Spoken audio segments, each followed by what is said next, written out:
Hello, everyone. Welcome into the show. Well, not the show, the prediction here. I don't have time to do a show today because I'm in beautiful Gainesville, Florida, here to watch the Florida-Texas game. And speaking of that game, that's the game we're going to predict. Texas goes into the swamp.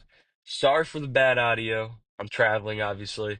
So if you can get around that, please enjoy the video. Okay. Texas goes into the swamp. Arch Manning, Sark, and they're bringing the wagon to come beat the Gators, the 1-3 Gators. Okay, let's get into this game a little bit. Let's talk about Texas. Arch Manning obviously has had his struggles, but he has looked better the past few weeks. I know he was playing against lower level competitions, but quarterbacks looking good are quarterbacks looking good. He hasn't looked great, but he's looked a lot better. Florida's defense is going to pose an insanely hard challenge, very comparable to Ohio State. Florida's 1-3, not because of their defense. And we'll talk a little bit more about that later into the show. Jarrett Gibson is their leading rusher. It's not Quintravion Wisner. It's not CJ Baxter. I understand that when they get in these games where they're playing lower level competition, they put backups in, let them eat, right? But Wisner's been hurt. Baxter's been, beat up a little bit.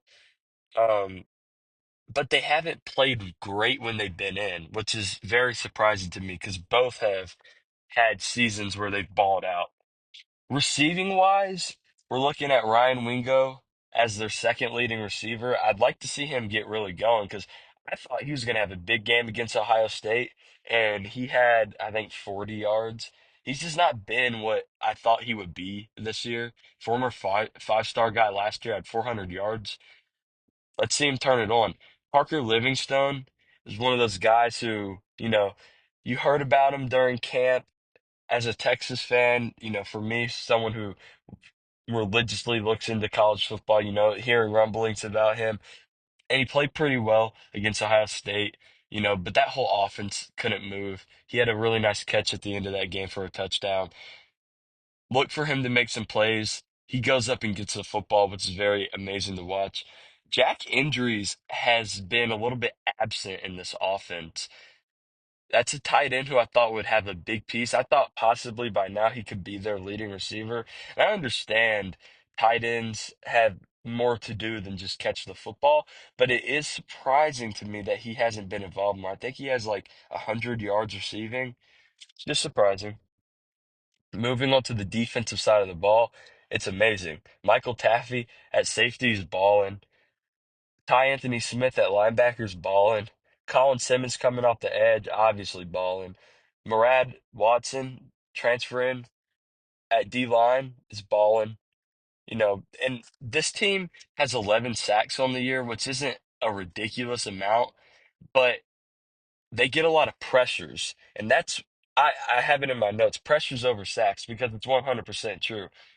If it's 3rd and 13 and you're pressuring the quarterback, rolls out of the pocket, and he throws it out of bounds to avoid even losing more yards, it's the same thing as a sack because now it's 4th down, they're putting the ball away.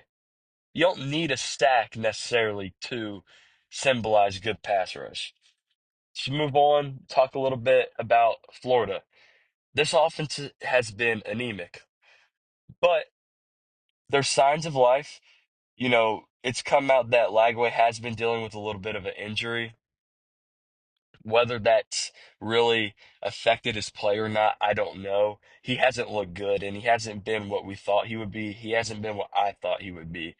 It sucks because as a Gators fan, coming into this year, I was extremely excited. I made some clearly now irresponsible predictions about them, not based on bias, based on just feel. Reading into logic really pointed to this year as the year. The roster looked great, but they haven't been good. Lagway's been bad, to say the least, but that doesn't mean it's not there.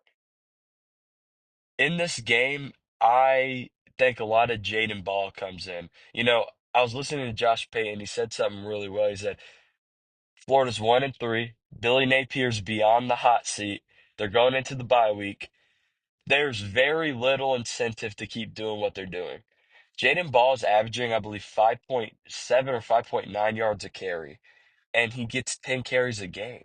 You're making Lagway throw the ball 40 times a game, but giving your rusher who's averaging almost yards a carry the ball 10 yards a game. It doesn't make sense. That has to change. Vernell Brown has been the leading receiver for Florida thus far. He's been really good. Very talented freshman. Look for him to make plays. And his partner, I guess you could say, in Dallas Wilson is making his Florida and his college debut in this game after coming off a foot injury. That adds a whole new layer to this offense. In the spring, I understand it's a spring game, but in the spring game, true freshman went for 195 yards. Dallas Wilson. That's ridiculous. Broke the Florida spring game record by far. That's a piece to look out for. Added help on the outside. J. Michael Sturdivant, they haven't been trying to get him the ball really. I mean, it just doesn't make sense to me. Eugene slash Trey Wilson, they haven't really tried to get him the ball. It hasn't been a point. Ada Mizell's been out. He's playing this week. It's just, I question the play calling. Obviously, Billy Napier is an SEC head coach, and me sitting back questioning his play calling can be looked at as stupid, but I seriously question his play calling. There's some things that I just can't understand. This O line is not bad. Preseason, we thought it was going to be a top five unit. It might not be that, but it's still a pretty good offensive line. Run the football. Don't make Lagway when he's already out of it, has no confidence in himself. Keep throwing the football. Run the football. You can win this game if you run the football. And I think they will. I think they're going to come out here and I think they're going to change it. I think Jaden Ball has a big game. This defense, we're going to flip over talk about his defense. In my estimations, is might be the best defense in college football. Now, metrics wise, it's not going to show that because Florida's offense is literally going 0 for 13 on third downs like they did. They went 0 for 13 on third down against Miami. Your defense can't survive like that. But this defense is elite. This is one of the best defenses I've ever seen at the university. It's probably, I'm going to say right now, this is the best defense I've seen. Top three defense I've seen at the University of Florida in my lifetime. This defense is very, very good and will keep them in this game. And they're missing some pieces. Dijon Johnson's out for the year. Caleb Banks is out for a significant amount of time, but they got depth. And this defense is going to keep them in this game.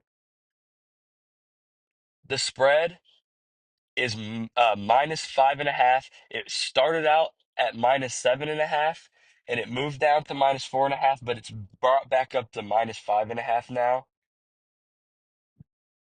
Florida too. So you get 3 points for home field advantage. Take with that information as you will. But it shows that Florida is still a capable and talented team. That they're not, because I mean, you look at Vanderbilt going into Alabama. Obviously, they're going into Alabama, but if you look at it, Vanderbilt is a 10.5 point dog, open at a 12.5 point dog. So it shows that they're still they're respecting the talent roster that Florida has. Quit. Let's quit the rambling. Texas is minus 208 in the money line. Florida's plus 190 or 173 in the money line. And the over under is 42.5 points. That should show you something. These teams aren't scoring. With that being said, I'm rolling the dice. I'm actually going to take Florida to win this game.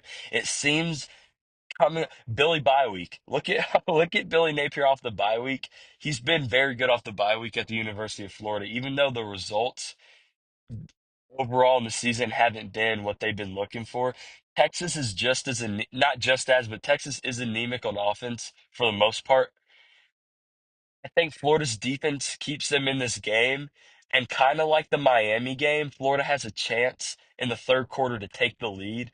And I think they do. And I think they're able to win this game. So obviously, I think Florida covers the spread. I think Florida wins this game outright, and Texas is in big trouble going into the Red River Shootout, known as no other name on this show. God bless.